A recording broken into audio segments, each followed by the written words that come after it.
जो भाषा वहाँ पे यूज की गई है वो बहुत खराब भाषा है। रणवीर इलाहाबादिया रणवीर इलाहाबादिया's comments वो वल्गर इलाहाबादिया या अश्लील इलाहाबादिया के नाम से मशहूर है। All I can say is I'm sorry. I hope you can forgive me as a human being. अगर तुम भी मेरे तरह इंटरनेट पे बहुत ही ज्यादा एक्टिव रहते हो तो डेफिनेटली तुम्हें Ranveer Allahbadia and India got talent वाली रिसेंट कंट्रोवर्सी के बारे में पता ही होगा। एंड अभी तो शायद जो लोग इंटरनेट पे एक्टिव नहीं रहते हैं और रणवीर इलाहाबादिया को नहीं जानते हैं उन्हें भी इस कंट्रोवर्सी के बारे में पता चल चुका होगा। बिकॉज हाल फिलहाल की एक्टिविटीज को देखकर तो यही लगता है कि इंडियन मीडिया ने इसे एक नेशनल न्यूज घोषित कर दिया है और पिछले 4 दिन से इसी टॉपिक में मेरे न्यूज फीड में वीडियोस आता ही जा रहा है। चलो इंस्टा का तो फिर भी सही है, वही रणवीर चाइल्डहुड वाली मीम्स आती ही रहती है, बट एक्स वहां पे तो हर दूसरी पोस्ट में रणवीर और लेटन को बहुत ही बुरी तरीके से कुक किया जा रहा है। कोई कह रहा है रणवीर और अपूर्वा को जेल होनी चाहिए और कोई कह रहा है कि लेटन को बैन करो और किसी ने तो इन दोनों के लिए फांसी की भी डिमांड की है। मतलब कुछ भी, हाँ उसके शो को बैन कर सकते हो या फिर उसको कह सकते हो कि ऐसे चीजें और कभी भी ना करे या फिर उसको वार्निंग भी दे सकते हो, बट फांसी ये कुछ ज्यादा ही हो गया ना। और BR बाइसेप्स ने जो जोक मारा था ये जोक असल में इसका खुद का भी नहीं है, ये किसी फॉरेन यूट्यूबर्स का जोक है। बिकॉज ऐसे जोक्स इंडिया से बाहर फॉरेन कंट्री में बहुत ज्यादा पॉपुलर है और ये जोक्स बहुत सालों से फॉरेन कंट्री में चलता हुआ आ रहा है। एंड आई थिंक ये जोक शायद रणवीर ने कहीं सुना होगा और इस शो के एनर्जी को मेंटेन करने के लिए शायद पूछ भी लिया होगा। बट ये मेन बात नहीं है कि ये जोक कहाँ से आया। मेन मुद्दा तो ये है कि किसी पब्लिक प्लेटफॉर्म में सबके सामने पेरेंट्स के बारे में ऐसे वल्गर जोक्स मारना क्या एक्सेप्टेबल है? बिल्कुल भी नहीं। क्या ये मोरली राइट है? बिल्कुल भी नहीं। क्या इसको नॉर्मलाइज करना चाहिए?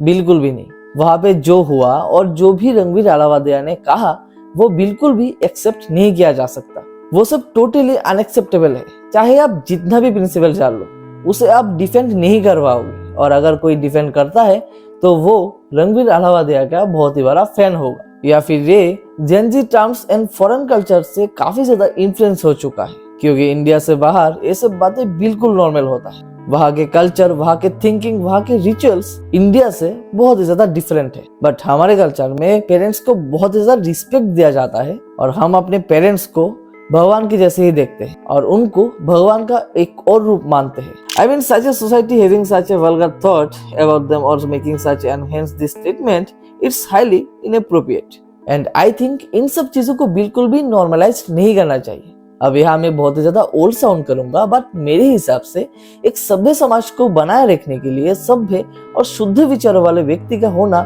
बहुत ही ज्यादा आवश्यक होता है।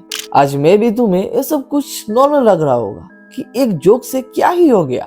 एक छोटा सा ऑनलाइन शो आखिर समाज पर कितना ही इम्पैक्ट रखता है, या फिर वो सबसे पॉपुलर वाला ओपिनियन कि इन्फ्लुएंसर्स ने समाज सुधारने का ठेका थोड़ी ले रखा है।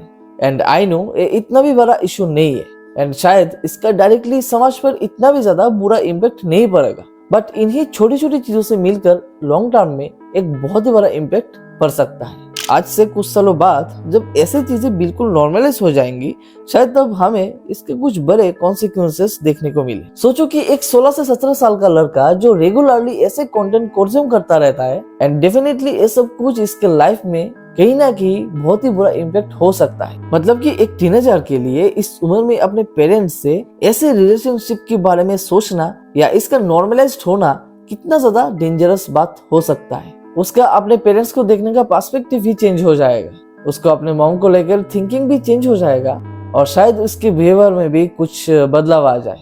और ऐसे ही हम लोग अगर नेगेटिव को सोचने लगे तो बहुत ही ज्यादा बहुत कुछ बदल सकता है और ये बहुत ही ज्यादा डेंजरस हो सकता है। दैट्स व्हाई एक कंट्रोवर्सी जोक पे ही सीमित नहीं है, ये एक लॉन्ग टर्म इम्प्लीकेशन है जो एक मेन स्ट्रीम मीडिया में ऐसे बातों को नॉर्मलाइज किया जा रहा है। बट फिर घूम फिर के वही बात आ जाता है कि ये कोई बड़ी मुद्दा नहीं है जिस पे इतना बातें की जाए। और अब तो YouTube ने समय रैना के चैनल से इंडिया गॉट टैलेंट का वो वीडियो डिलीट भी कर दिया है और समय रैना खुद इंडिया गॉट टैलेंट का जितना भी एपिसोड है सब डिलीट कर दिया है और सुना जा रहा है कि ये शो बंद कर दिया गया है।